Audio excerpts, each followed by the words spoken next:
આ વિસાવદર ભેસાણ વિધાનસભા એ સંત શુરા અને સાવજની ધરતી છે. અહીંયા પરબના પીર બેઠા છે, સતાધારનું સત છે.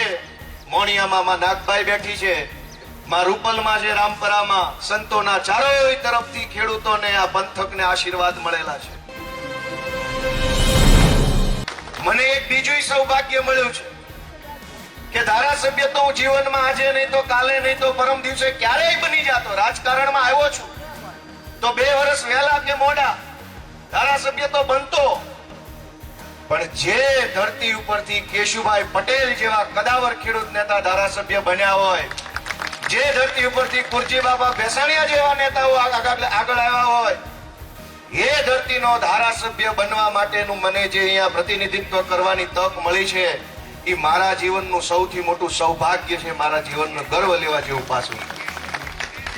જે વિધાનસભામાં ગાંડાઓ અને ગુંડાઓ ધારાસભ્ય બની ગયા હોય ત્યાંથી કદાચ હું બની જાતો, પણ જ્યાંથી ખેડૂતના મસીહા ધારાસભ્ય બન્યા હોય, મુખ્યમંત્રી તમે બનાવ્યા હોય, એવા મોટા કેળા ઉપર હાલવાનો મને જે તક મળવા જઈ રહી છે, એ બદલ હું સૌનો ખૂબ ખૂબ આભાર વ્યક્ત કરું છું. દોસ્તો, આ વિસાવદર ભેસાણ વિધાનસભા એ સંત શુરા અને સાવજની ધરતી છે. અહીંયા પરબના પીર બેઠા છે, સતાધારનું સત છે.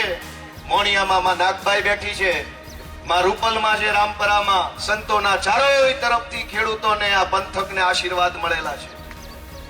દોસ્તો, આ મલકને, આ વિસ્તારને ભગવાને શું નથી આપ્યું? અહીંયા ડુંગર છે, ઊંચા ઊંચા ડુંગર ઉપર દેવી છે, નીચે નદીઓ છે, ઝરણા છે, એની નીચે ખનીજ છે, જંગલની અંદર ઔષધિઓ છે, સિંહ છે, પક્ષીઓ છે, નાળા છે. બધુંય ભગવાને આ મલકને આપ્યું છે, પણ એક ખારો નેતા નથી આપ્યો ને, એ કઠણાઈ છે. એક ખારો નેતા આ મલકને નથી મળ્યો. ઉપરવાળાએ 1000 હાથે આપ્યું.